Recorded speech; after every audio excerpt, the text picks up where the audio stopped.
Hello! Today we're going to be discussing the lever rule, specifically how it applies to a binary mixture going from an all vapor state to an all liquid state. So to start, we're going to draw a graph that's going to be our constant temperature graph that we've seen many times before in our previous videos.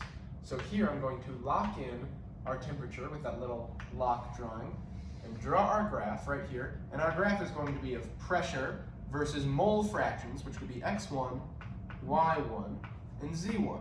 Again, recall that x1 is our liquid mole fraction for our more volatile substance. Y1 is our vapor fraction for a more volatile substance. And z1 is our feed fraction for a more volatile substance. Now, as you remember from our bubble temperature and bubble pressure, and also our dew temperature and dew pressure graphs, these look as such. Since we're looking at the constant temperature and variable pressure, we're going to be looking at dew and bubble pressures here. But those graphs have the higher one a bit more straight and the lower one a bit more curved. Obviously it doesn't look exactly like this, my drawing is not so great. But down here we have all vapor because we're at a lower pressure, and up here we have all liquid.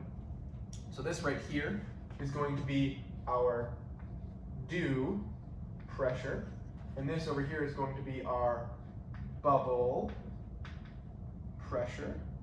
If I can spell bubble correctly, bubble P. And so here is our graph. Now, to explain how this graph relates to the lever rule, we're going to first have to derive the lever rule. So to start, we're going to begin using our mass balance, which, if you recall, is that the feed, everything that is going into a system, must consist of both vapor and liquid portions, since that's all we could have in this example system of either liquid or vapor, as this graph illustrates. Now, obviously, these must add up to the feed, and the feed must decompose into those two in its entirety, since this is a sealed container. Now, we also added the extra stipulation that for any specific component, this must also hold true, where f of z1 must be equal to v of y1 plus L of x1.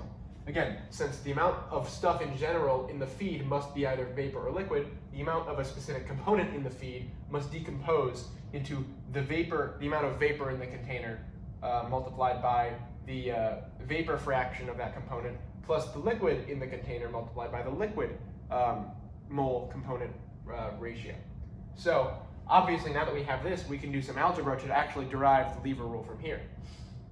So what we're first going to do is use this equality up here of just the general feed to vapor and liquid split to replace F multiplied by Z1 here. So we have V plus L times Z1, which again is that substitution being made, is equal to the volume times the vapor mole fraction plus liquid times the liquid mole fraction.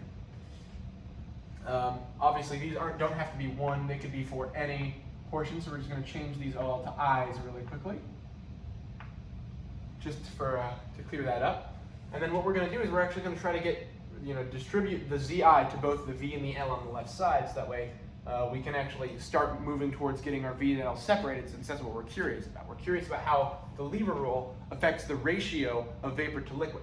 So let's multiply this out. So we have v zi plus l. Zi is equal to v yi plus L xi.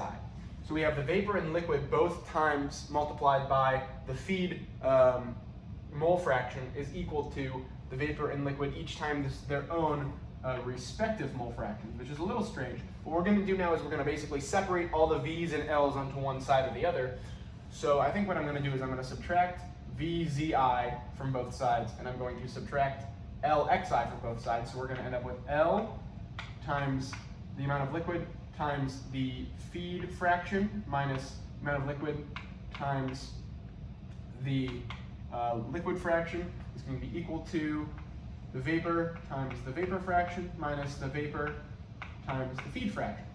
So now what we're going to do is basically pull the L's and V's out, and then we'll have a subtraction here of our fractions. So we have L of feed fraction minus liquid fraction is equal to the vapor times the vapor fraction minus the feed fraction.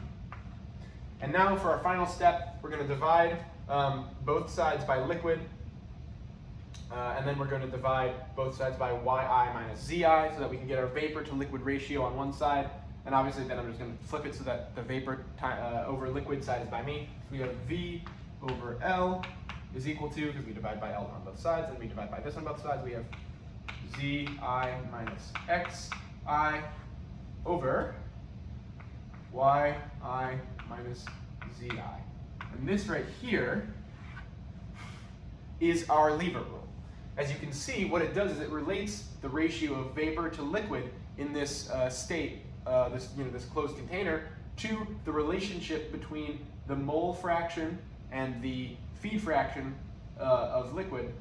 The feed fraction and the mole fraction of liquid to the vapor fraction and the feed fraction. And you're kind of wondering, like, okay, I see that this is the true relationship, but what does any of this mean? What am I actually supposed to garner from this? And that's where this graph comes back in. Because if we look at something, a container that is entirely full of vapor, and we increase the pressure so that it turns all into liquid, this will actually tell us how that transition between vapor and liquid will take place. So for example, if we were to pick a pressure right down here on this dot, I guess an arbitrary pressure, so we'll just go right here, where we have both phases present because we're within this double phase envelope. We'll have a dot right here, and a dot right here. And let's say we were to pick an arbitrary Z1 right here, so this is our Z1. That's going to be right here-ish, because I want to make sure that it's, whatever. That's our Z1. We can see right here that since this is our Z1, this is going to be our Y1, and this is going to be our X1. And now, because that's where it falls on the dew point and the bubble point, that's what those curves mean. So, what we find is that the ratio between Z1 and X1, which is, if you look at this, the definition of that segment is this segment right here. This is Z1 minus X1. And this segment right here, which is Y1 minus Z1, you can actually see that the ratio between these two line segments in our graph actually corresponds to this half of the lever rule. This is that segment right here, and this is this segment right here. And the ratio between those two segments correlates to the ratio of vapor and liquid. So if these two line segments were equal in length, that would mean we would have an equal number on the top and bottom of this fraction, which would equal to, obviously, a 50-50 liquid vapor equilibrium. So, what does all of that mean? Well, as we increase our pressure, starting from down here where we would have only vapor, if we had only vapor, this number right here would basically be very large, and this number down here would be very small, because we would be 100% vapor. Now, to draw that down here, it's going to be kind of hard because I have all this drawing, but if you can imagine right here, this horizontal line right at the very base, where we're all vapor, and then eventually touch for the first time, and of course, the dew point, our first bubble of liquid forms, we would have essentially increased this distance right here, yi minus zi, this portion of the graph, by the tiniest amount. So it's slightly greater than 0, and that would be our first bubble. And then as we continue to increase the pressure, we would move our line around, obviously, but going beyond that would pass our z point. So we'll look at this pressure right here. Make a little break. Here you can see we have the opposite of what we would have all the way down here at this point. Now you can see right here, since this is our z1, our x1 would be right where our z1 is, which would make this essentially 0, because zi minus xi, this is both xi and zi simultaneously. This point, the distance between those 2 points that are the same is 0. And our yi would be all the way over here. So you can see that obviously this distance would be very, very large, and this distance would be 0, which would again correspond to a 0 vapor, all liquid system. And obviously no matter how much you increased it past this, the zi and xi the distance would continue to be 0, or would actually be negative, which would give a number that shows even more liquid is being made, which obviously isn't true. It just shows that we're beyond the point in which an equilibrium makes sense, because again, this lever rule applies to being within this equilibrium space. So once we've left it and have become all liquid, it wouldn't really apply anymore in any meaningful way, because its changing numbers would further and further show that we're all liquid, which, again, once you pass 100% liquid, doesn't really mean anything.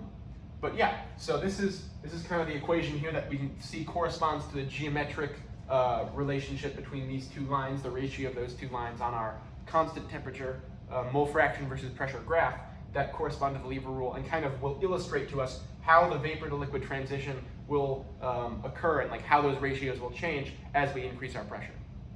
So with that being said, I thank you and wish you a good afternoon.